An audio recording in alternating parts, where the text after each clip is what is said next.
Muy buenos días. La próxima media hora vamos a hablar de hipertensión arterial. Quiero empezar mi presentación contándoles una historia. En una ciudad muy lejana, una linda princesa, que en esta ocasión la vamos a llamar hipertensión arterial. Como todo cuento de hadas, hay brujas malvadas y príncipes encantadores. En este caso, vamos a hablar de las guías de diagnóstico y manejo de la hipertensión arterial. Y sin lugar a dudas, en las publicaciones recientes, centrándonos en las publicaciones de este siglo, la bruja malvada nos la mandaron desde New Orleans. La publicación que la AJA hace en el 2017 de hipertensión arterial. Cuando se pretendía que un paciente con 130/80, o sea, una presión arterial diastólica de 80, fuera llamado hipertenso. Pero afortunadamente siempre hay príncipes encantadores. Y en esta historia, las guías que nos ocupan este lugar son las guías publicadas el 12 de mayo del 2003, que fueron el 7º Joint Committee, los cuales nos han dado los derroteros tanto diagnósticos como terapéuticos que han permanecido durante todo este ciclo, con un cambio muy pequeño, pero fundamentalmente esa fue la sedimentación de muchos años de estudios en los cuales la hipertensión arterial, tanto en diagnóstico como en terapéutica, tomó forma y es las recomendaciones que prácticamente siguen en el día de hoy. Claramente, el cuento nos menciona que hay otros personajes y en el mundo todas las sociedades científicas, las grandes sociedades científicas, por lo menos 14 reconocidas, siguen lanzando guías propias de hipertensión arterial. Y para hacer un recuento de esta última década, tenemos en el 2013 la Guía Latinoamericana de Hipertensión. Posteriormente, en el 2014, sale el 8º Joint Committee, donde se hace un recuento de lo que es el 7º Joint Committee y nos hacen de pronto algunas anotaciones en cuanto a la parte terapéutica, sin modificaciones muy importantes.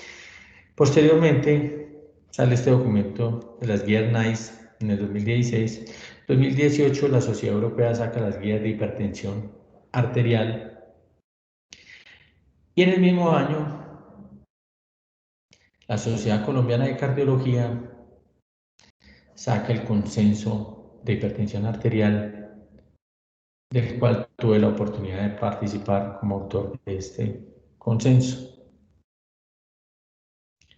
Les confieso que tuve un poco de dificultad en saber dónde colocaba mi foto, si acá o en la del príncipe encantador. Finalmente creo que me tocó ponerla acá. Y lo último que tenemos en guías de hipertensión arterial son las guías de la Sociedad Internacional de Hipertensión del año pasado, por lo menos en cuanto a diagnóstico y terapéutica, porque las que sacó este año la Organización Mundial de la Salud hacen más referencia a la parte terapéutica. Quise hacer este recuento histórico porque después de que la bruja malvada publica estas guías, las cuales están salidas de cualquier contexto. Y aquí hago una recomendación: no leer estas guías, por lo menos no en la parte diagnóstica. En la parte de riesgo creo que modificaron algo los americanos, que no tenían mucho en cuenta el riesgo, y acá lo empezaron a tener en cuenta. Me parece importante eso, pero en la parte diagnóstica no hagan caso de esto, no pierdan el tiempo leyendo esto. Pueden leerse Cromos, Condorito, Cosmopolitan, cualquiera de esas revistas, pero esto no vale la pena. Les quiero contar que hay un común denominador en todas estas guías, y es el valor con el que vamos a hacer el diagnóstico de hipertensión arterial, que es 140/90. Ese valor creo que está sedimentado, por eso le di el título de Príncipe Azul a la guía del séptimo Joint Committee, porque digamos que fue la referente en ponernos ese valor en la literatura médica.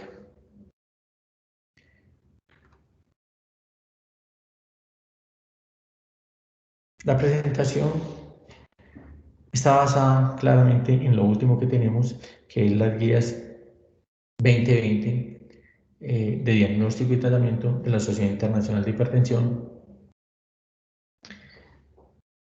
que son muy parecidas en cuanto al contenido de las otras que les mencioné, donde estaban los enanitos. Es importante, yo creo que es clave para un médico general tener claro el concepto y la definición de lo que está tratando. Y en hipertensión arterial estamos tratando unos valores. Estos valores han cambiado a través de la historia, siendo tan altos como 180, 100 en la década de los 50 del siglo pasado, y yendo progresivamente a un valor más bajo con el paso del tiempo. Desde 1985 tenemos las cifras actuales, 140/90. No se nos olvide que en el quinto Joint Committee en el 93 esto cambió un poquito y nos decían que la hipertensión arterial sistólica aislada era normal. Y así como la gente envejecía, podíamos tener cifras de presión arterial sistólica. Y ahorita no solamente sabemos que eso no es cierto, sino que es más malo inclusive que tener una presión arterial elevada en sus dos componentes, tanto sistólica y diastólica, porque la sistólica aislada me da una presión de pulso muy alta, que es finalmente uno de los componentes mayores de daño de órgano blanco. Entonces, para definir lo que es la hipertensión arterial, nos trae las guías del año pasado, esta tabla que nos menciona que empezamos a hablar de hipertensión con 140 en la sístole y con 90 en la diástole. Y si nos vamos hasta 159 en sístole y 99 en diástole, la vamos a llamar grado 1, y de ahí en adelante 160 a 100 grado 2. De ahí para abajo, el paciente no es hipertenso. Nos mete en un concepto que es el de la presión arterial normal alta, que si nosotros lo comparamos con las guías 2003, esta diapositiva es precisamente del séptimo Joint Committee, vemos que es un poco parecido, solo que a la presión normal alta pues se llamaba prehipertensión, que es un término que a mí me gustaba mucho, pero bueno, digamos que lo cambiaron, porque lo que nos hacían era abrirnos los ojos hacia que lo cercano que estábamos al punto de corte de pasar el umbral para el diagnóstico de hipertensión.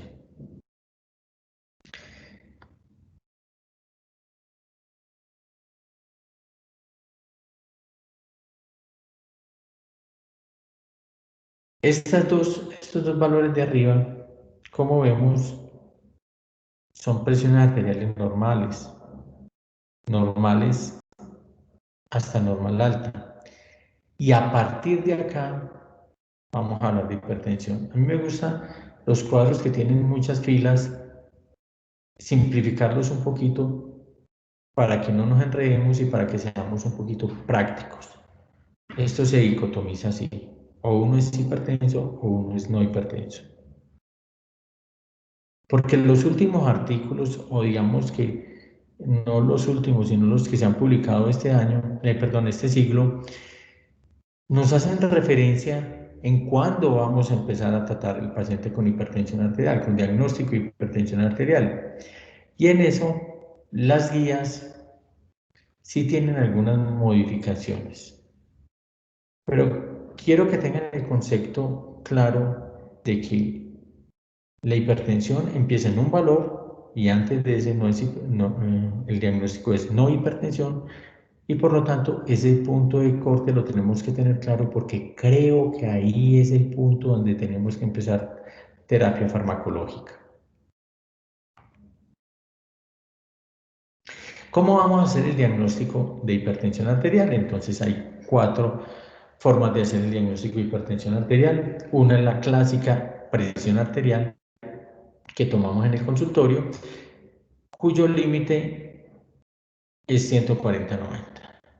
Tenemos otras herramientas como es el mapa o la presión ambulatoria de presión arterial, el monitoreo ambulatorio de presión arterial, y el diagnóstico lo hacemos a partir de un valor de 130/80. ¿Por qué?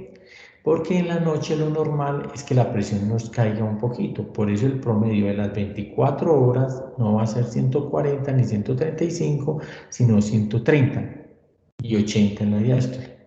Es por el valor que cae durante la noche. A partir de este número y a partir de este número de 130 en la sístole y 80 en la diástole, hablamos de hipertensión arterial diagnosticada por un mapa o monitoreo ambulatorio de la presión arterial.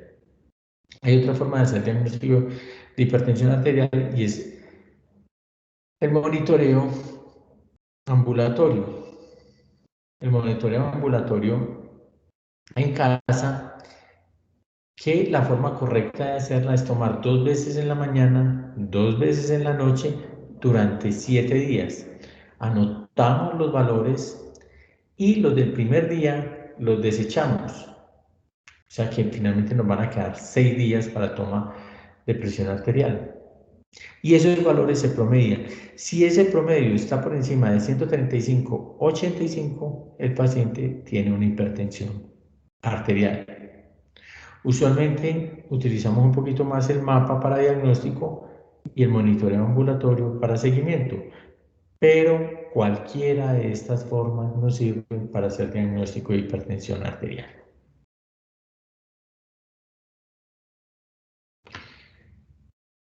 Es importante, y en esto los americanos se ponen al día, de que cuando hablamos de hipertensión arterial tenemos que tener unos factores de riesgos. Estos factores de riesgos reconocidos para hipertensión arterial, que son diferentes para enfermedad coronaria o para otras patologías, son los que están en esta diapositiva. El fumar, la edad, el género, colesterol. Todos estos son factores de riesgo para evolución y desenlaces cardiovasculares. Los tenemos que preguntar en los pacientes hipertensos, porque finalmente la sumatoria del valor de presión arterial y el número de factores de riesgo son los que me van a hacer la directriz qué tan agresivo debo ser con el manejo del paciente hipertenso. Y acá nos dan una tabla que yo quiero simplificar un poquito más. En la primera fila nos dan el valor de la presión arterial, que es el que le vamos a tomar nosotros al paciente en el consultorio. Y ya, de acuerdo a ese valor, la podemos tener en 3 columnas. Si tenemos una presión arterial por encima de 160/100, este paciente, así no tenga factores de riesgos adicionales, este paciente ya nos va puntuando como alto riesgo. Aquí meten en la mitad moderado. Yo creo que estas tabla nos ayuda en la medida en que la simplifiquemos. En la primera columna vemos el número de factores de riesgo o si el paciente tiene compromiso de órgano blanco. Quiero simplificar un poquito esta tabla y si vemos esta primera columna acá, este cuadro, yo lo dejaría en bajo riesgo porque finalmente es un paciente que no es hipertenso, tiene presión arterial sistólica por debajo de 139 y tiene una diastólica por debajo de 89.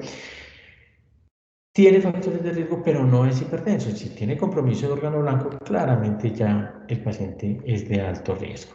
Ahora, este paciente que nos clasifican acá en moderado tiene 140, 159 en sistólica, pero tiene factores de riesgo. Estos pacientes, tanto este como el paciente que tiene más de 160, 110, pasan a ser de alto riesgo. Entonces yo creo que esto nos simplifica un poquito más porque finalmente los algoritmos terapéuticos nos van a decir el paciente tiene una cifra de presión tanto y el paciente es de alto o bajo riesgo. No nos hablan de si es de mediano riesgo. Entonces tenemos que tener claro en cuál de los dos extremos está. Por eso es que me atrevo a hacer una simplificación de la tabla que nos propone la guía. Aquí este diagrama me parece importante. Hay unas consideraciones que hay que tener en cuenta para que la presión arterial no quede realmente bien tomada. El paciente debe estar tranquilo, no debe estar hablando, debe estar en reposo con brazo apoyado, con respaldar. No puede haber tomado café o ejercicio por lo menos por 30 minutos, no tener la vejiga llena y estar en un ambiente relajado. Todas estas son condiciones que debemos cumplir para que la presión arterial realmente sea confiable.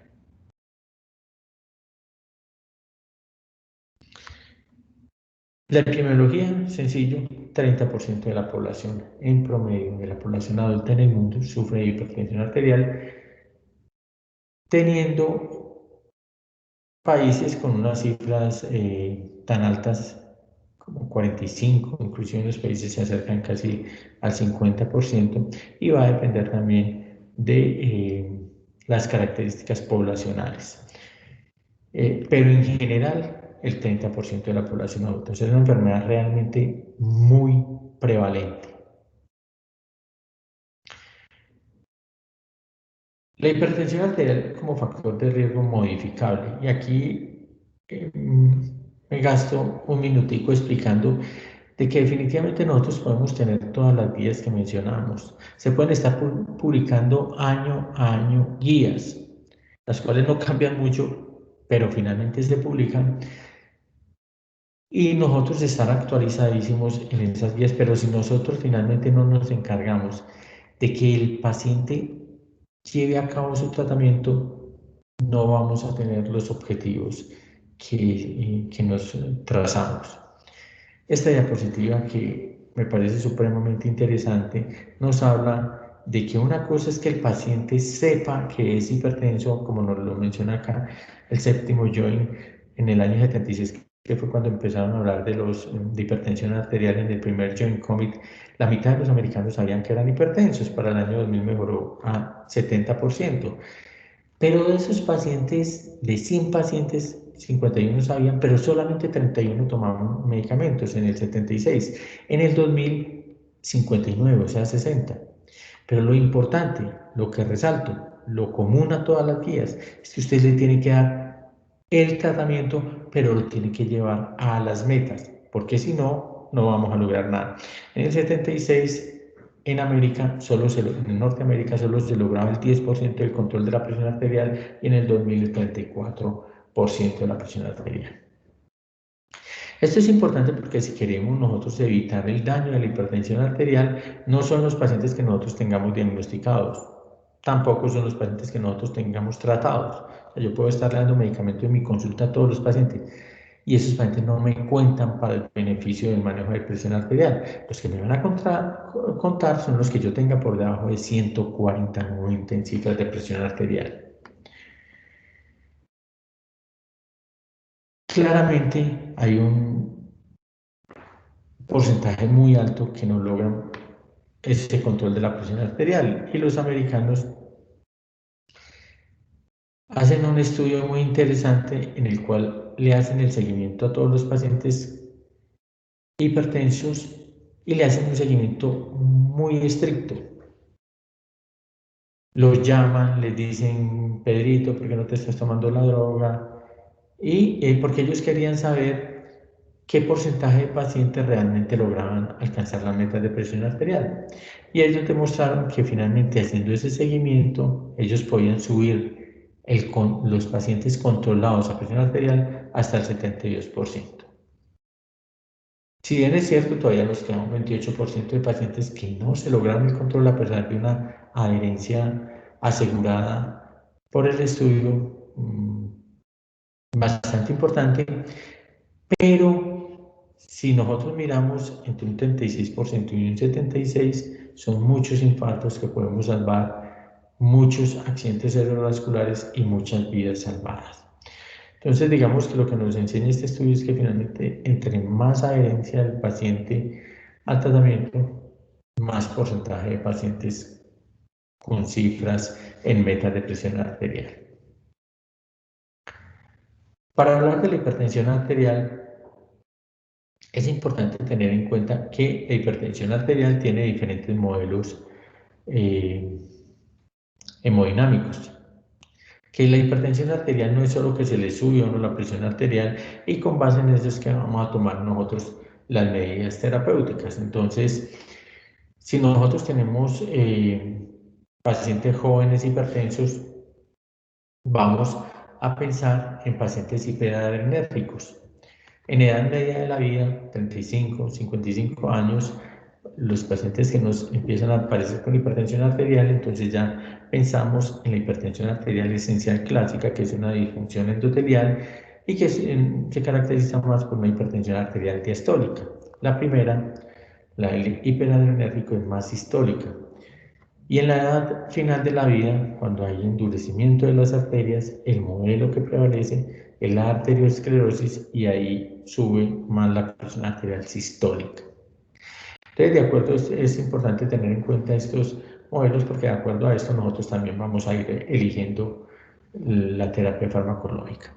Recordar que la hipertensión arterial va mediada por dos sistemas, el sistema nervioso simpático y el sistema renina-angiotensina-aldosterona. Las complicaciones de la hipertensión son de dos tipos, las propias de la sobrecarga de presión y las mediadas por los marcadores inflamatorios propios de la hipertensión, que lo que me hacen es acelerarme los procesos ateroscleróticos. Aquí tenemos un corazón normal, aquí tenemos un corazón sometido a una sobrecarga de presión, que puede ser la misma hipertensión arterial o una estenosis aórtica. Así se me vuelve el corazón, un músculo grueso. El problema es que si la sobrecarga de presión persiste, finalmente este engrosamiento del ventrículo se me vuelve redondo, se me dilata y esto obviamente me da una disfunción cardíaca, una disfunción ventricular izquierda sistólica, lo cual me compromete mucho la calidad de vida del paciente, poniéndomelo muy sintomático. Esto es para mostrarles cómo se comportan las placas ateroscleróticas en la medida en que sube la presión arterial. O sea, las complicaciones no son solamente mecánicas de engrosamiento del ventrículo, sino que son también de la placa aterosclerótica. Y finalmente, obviamente, todos conocemos las consecuencias de una placa aterosclerótica como los eventos vasculares agudos, sean en el corazón, sean en el cerebro o en cualquier sitio. Una parte importante que me parece que debe conocer el médico general en hipertensión arterial es el compromiso de órgano blanco, y una de las formas más expeditas de hacer diagnóstico de compromiso de órgano blanco es mirando si el paciente tiene hipertrofia ventricular izquierda. En cualquier consultorio o municipio del país uno tiene un electrocardiograma. Si uno tiene un electrocardiograma con un diagnóstico, con un electrocardiograma que tiene un eje desviado a la izquierda y tiene unas heces profundas en B1, con unas heces altas en B5, con unos criterios de voltaje, o sea, más de 35 cuadritos en una calibración estándar, Este paciente tiene una hipertrofia ventricular izquierda. Este paciente, si es hipertenso crónico, este paciente lo debemos manejar como de alto riesgo y debemos empezar tratamiento farmacológico inmediatamente. Hagamos diagnóstico de hipertensión arterial. Dentro de las complicaciones de la hipertensión arterial no son solamente la hipertrofia, los eventos vasculares agudos. Además, hay componentes en todos los órganos, y uno muy importante que yo les recalco mucho a los pacientes que no les gusta tomarse sus medicamentos es la disfunción eréctil, porque esta es una de las formas que el paciente sí le pone uno cuidado. Pues cuando uno le dice que se tiene que tomar la droguita, que le dice, la te le dice nadie es eterno, doctor, no, yo no me tomo ese, tal. Uno le menciona la disfunción eréctil, que lo produce la hipertensión arterial, no los medicamentos que uno da para la hipertensión arterial. Los pacientes usualmente con eso mejoran mucho la adherencia. Debe ser que tienen algún miedo de sufrir estas complicaciones.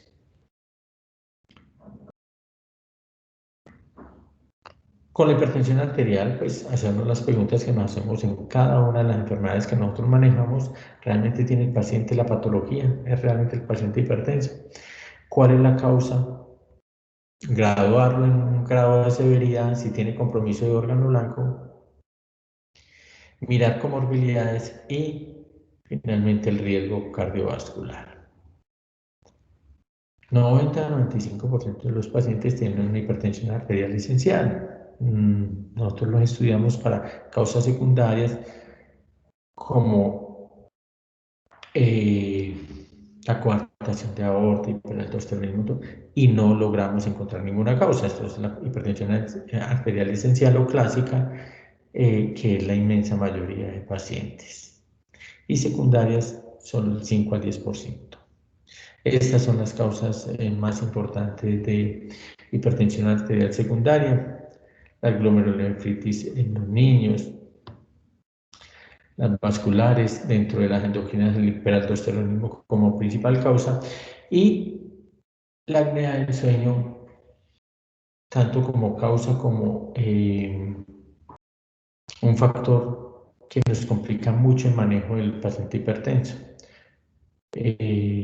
porque finalmente tenemos que dar muchos medicamentos sin tener buenos controles de presión arterial. Cuando nosotros le preguntamos al paciente si es roncador y sufre hipersomnia diurna y los empezamos a titular con CPAP, esos pacientes logran controles de presión arterial inclusive con 1 o 2 medicamentos menos. Entonces, tener en cuenta el SAO dentro de las comorbilidades importantes de la hipertensión arterial. Pero ¿para qué nosotros hacemos diagnóstico de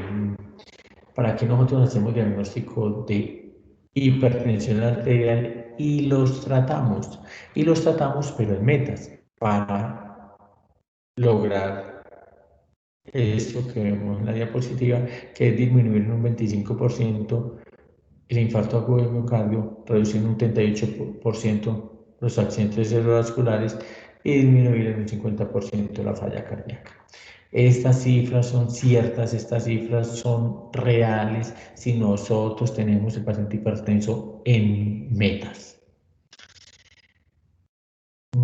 Tener en cuenta lo de la curva J, esto no es una moda, esto no es que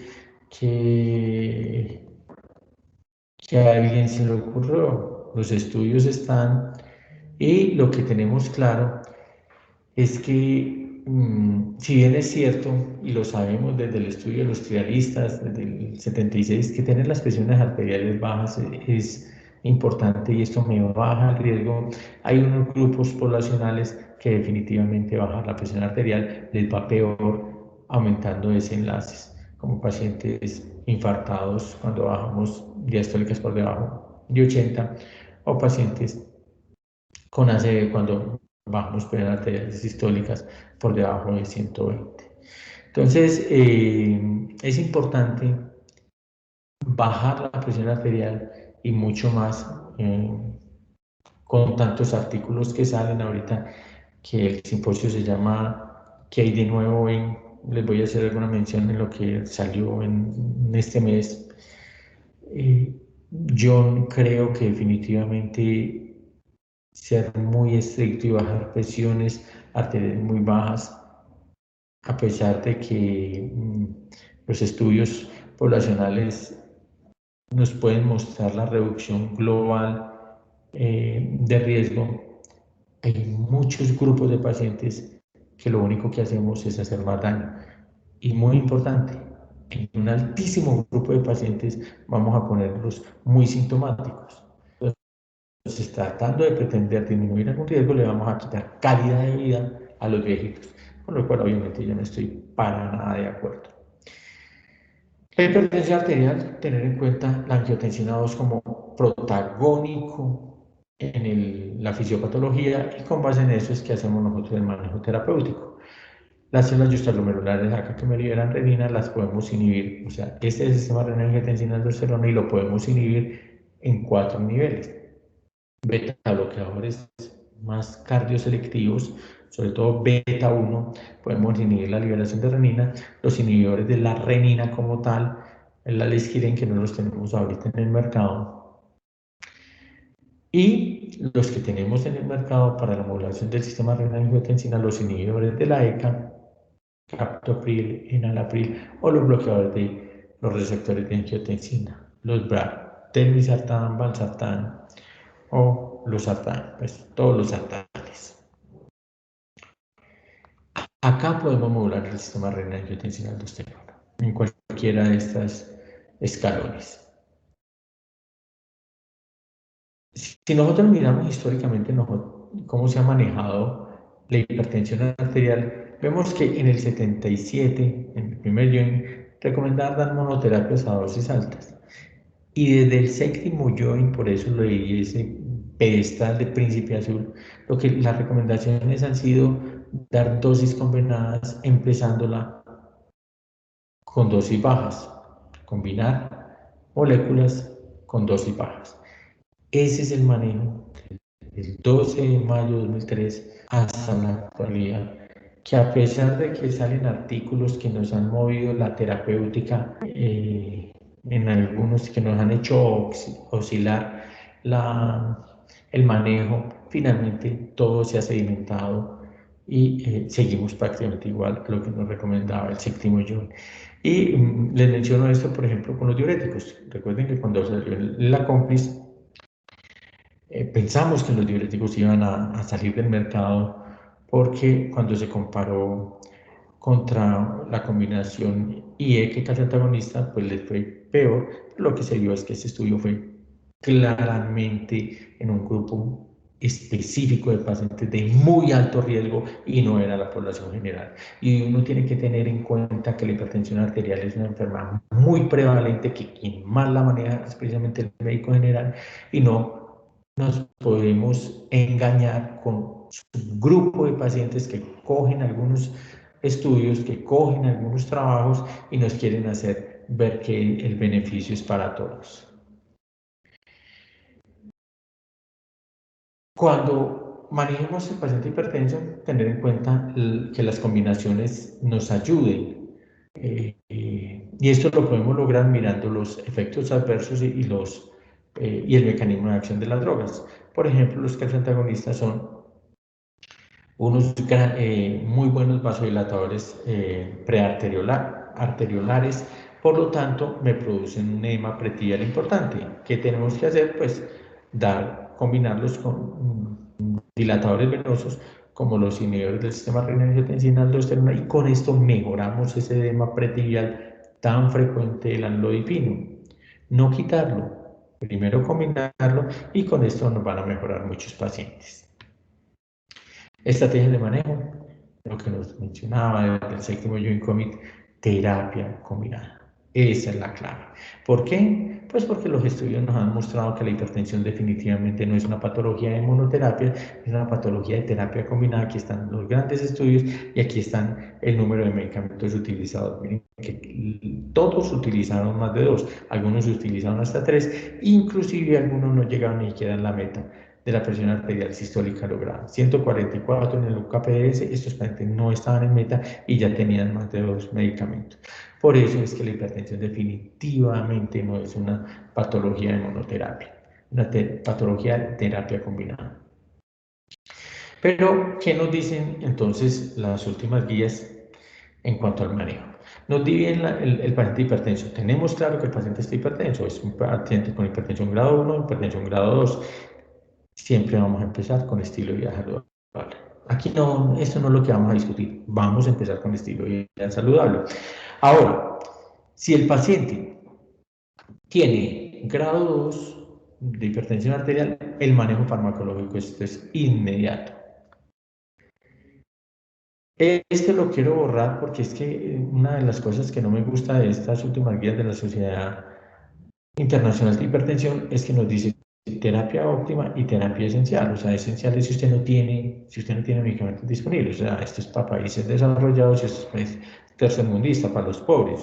Yo creo que la hipertensión no admite que esto se haga de esta forma porque lo único que hacemos al no tratar al paciente hipertenso es aumentando costos, manejándole sus complicaciones.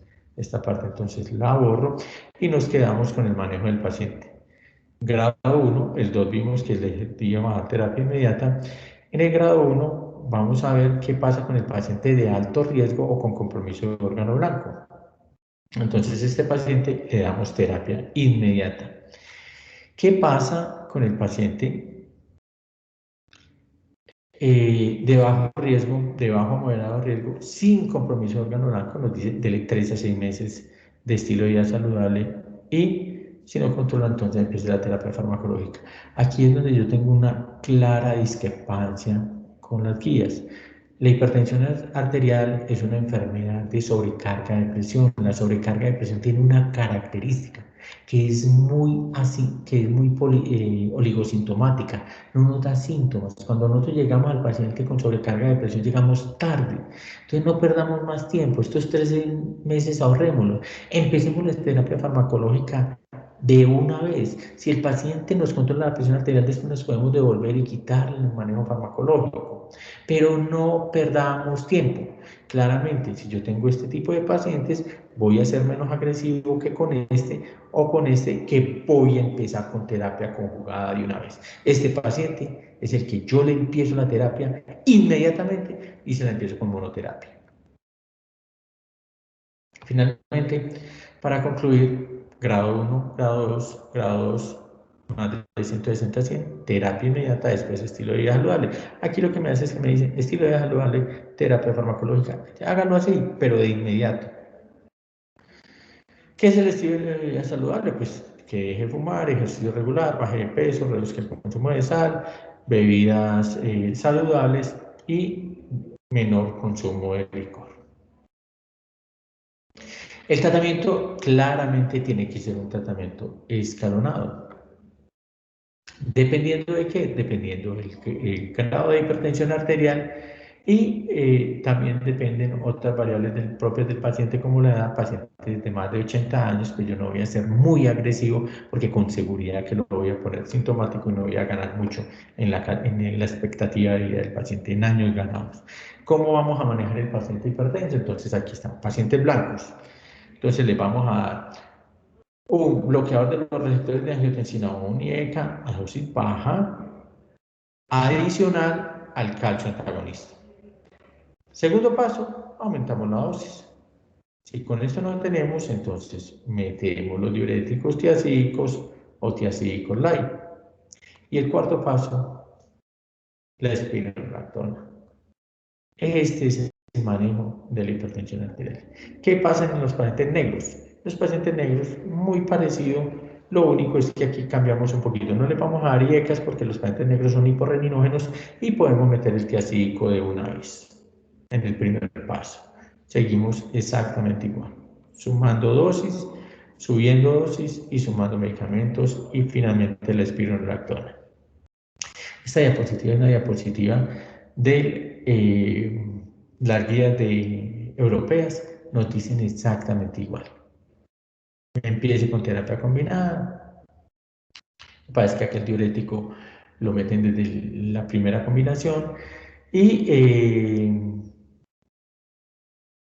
escalón a triple terapia y finalmente en la resistente espironolactona como tercer paso. Terapia escalonada, muy parecido a lo que nos dice la Sociedad Internacional de Hipertensión. Mi última diapositiva. Este es el manejo. Paso 1, modulador del sistema renina-angiotensina con calcio antagonista. Paso 2, súbale la dosis a estos pacientes a dosis tope. Paso 3, agregue el diurético. Paso 4, súmele la espironolactona. Punto importante, si usted puede darle a ese paciente la medicación en una sola pastilla, o sea, las terapias combinadas en una pastilla, es lo ideal para aumentar la adherencia. Este es el manejo de la hipertensión arterial.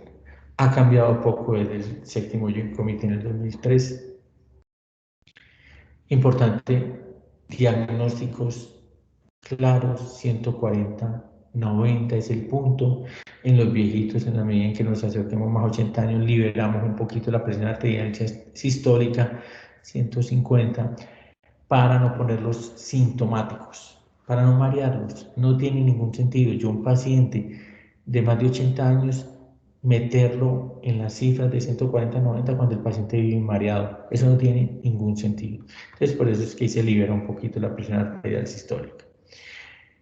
¿Qué de nuevo? Este mes, ahorita precisamente